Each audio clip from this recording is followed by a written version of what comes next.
Welcome to this explainer. Look, if you're an educator, I know you already get it. You know all about the heavy lifting required to reach those disconnected or struggling students. It's tough.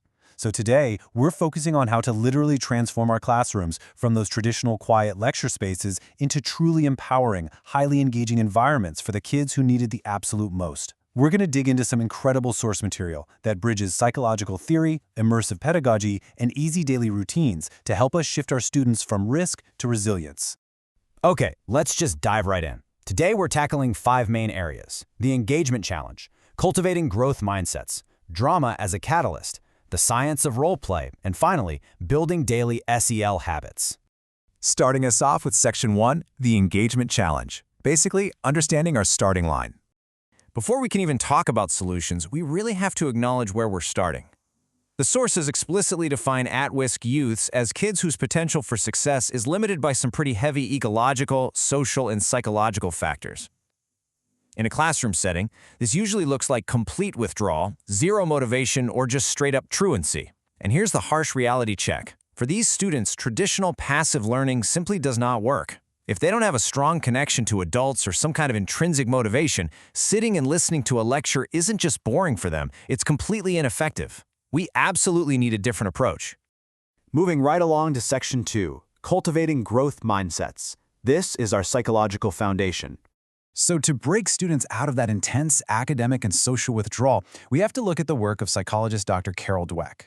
She talks about this concept of a fixed mindset. And man, it acts as a massive, invisible barrier in the classroom. It's essentially the belief that our abilities, our intelligence, our talents, they're all just preset at birth and cannot be changed. For an at-risk student, having a fixed mindset means that the second they hit a difficult math problem or a social conflict, their brain instantly goes, I can't do this. I'm just not smart enough. And so they just give up. Our very first job as educators is dismantling that barrier. And guess what? We can start dismantling it with our words. Let me ask you this. Do you praise the person or do you praise the process? Think about it. If a student aces a test and we say, wow, you are so smart, we're actually reinforcing that fixed trait. But if we say, wow, you must have studied really hard, we're validating their effort. We're showing them that their own actions actually have power. By just slightly shifting our classroom language, like helping a student add the word yet to the end of I can't do this, we begin building that perseverance they so desperately need. And this brilliantly illustrates how we can make that abstract psychology super concrete. It's called the 3-try drawing exercise. You give your students exactly 1 minute to draw an object, let's say a cat. Okay, time's up. Then you give them a fresh piece of paper and another minute to try again, but this time applying what they just learned from the first round. Then you give them 1 final minute for a third attempt.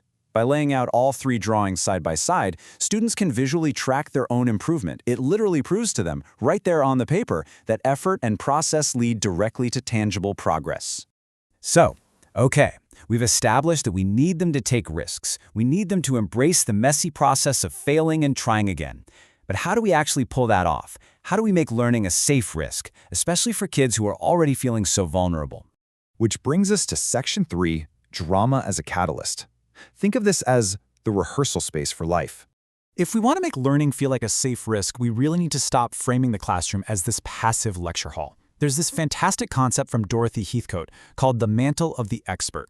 In this framework, the teacher completely steps out of that traditional role of the all-knowing lecturer. Instead, you become a facilitator. Suddenly, the students are the experts. They become responsible for their own learning journey. Just imagine the impact that has on an at-risk kid. Instead of being constantly told they're failing at learning, they're suddenly empowered to lead an investigation. It builds an immense amount of both academic and social confidence. Plus, dramas is basically a universal adapter for learning. You've probably heard of Howard Gardner's theory of multiple intelligences, which argues that we all have different autonomous modes of learning. Now, standardized testing heavily favors just the logical and linguistic modes. But drama is completely multisensory, it engages the body in movement, it tackles interpersonal social dynamics, and it builds intrapersonal self-awareness. It gives at-risk students who might totally bomb a written test a chance to really shine and process information in the exact way their specific brains are wired to succeed. All right, let's jump to Section 4, the science of role play. Time to validate the method. Now, what's really interesting about this is that if you're wondering, okay, but is this actually serious pedagogy? You just need to look at Lev Vygotsky. He's a foundational theorist in education, and he noted that personality is inherently dramatic, and art is inherently psychological. He theorized that dramatic tension isn't just something for a Broadway stage, it's absolutely essential for our personality development and our ability to regulate our emotions. For kids who might lack positive role models or safe home environments, role-playing provides this critical, structured space to test out human behavior and real-world consequences completely safely. So the crucial point is, this isn't just some fluffy theory. It translates to measurable real-world success. We have over 25 years of documented research showing that when disadvantaged youth get involved in theater arts, the benefits are off the charts. We're talking improved reading proficiency, we see way more consistent school attendance, mostly because suddenly school is interactive and actually fun. We see greater empathy, a real drop in at-risk behaviors, and vastly higher self-efficacy. Basically, the drama classroom acts as a highly effective intervention strategy. And the best part is, you can start incorporating this kinesthetic, dramatic energy right now, without having to put on a massive school play. Take this activity, literally called Throw Everything at the Wall. You pose a really tough problem to the class. The students anonymously write down their craziest, most creative solutions, crumple those papers up into balls, line up, and physically throw them at the wall. Then you open them all up and explore the ideas together as a group. It totally gamifies problem solving, makes it physically interactive, and completely wipes out that terrifying fear of giving a wrong answer in front of their peers. Let's move to and see how this builds into our final pillar, Section 5, building daily SEL habits. Because consistency is absolutely key here. Dramatic interventions and mindset shifts are incredibly powerful for sure, but consistency is the secret sauce for lasting change. The source material highlights the Lion's Quest program as this fantastic practical framework for baking social-emotional learning, or SEL, right into the very start of the school day. It shows how we can use something as totally mundane as the morning announcements to actually dictate the emotional tone for the entire school environment. Just think about the contrast for a second. Traditional announcements are usually just passive information delivery, right? Upcoming dates, bus schedule changes, the cafeteria menu. But SEL announcements turn that dead time into active skill building. Instead of just sitting there passively listening, students are given an action. It might be greeting a new classmate, or reflecting on a core guiding value, or even just practicing a moment of impulse control. It sets a daily, active intention for the whole student body. For example, an announcement might kick off with this classic Ralph Waldo Emerson quote, "The only way to have a friend is to be one."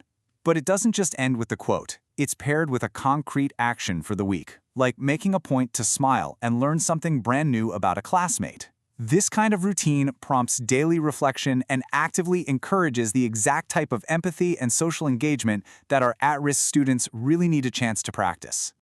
Another really powerful theme from the Lion's Quest material is that whole all for one and one for all mentality. And I love this because it perfectly ties our daily SEL routines right back to that drama concept of the ensemble. It reminds both the educators and the students that a classroom is not just a room full of isolated individuals staring at tests. It is a collaborative community where everyone depends on and actively supports one another. Which really leaves us with this final thought. When you look at your own classroom, your daily routines, and the very words you use to praise your students, what kind of rehearsal space are you building for their futures? Are you accidentally reinforcing a fixed mindset, or are you actively handing them the mantle of the expert?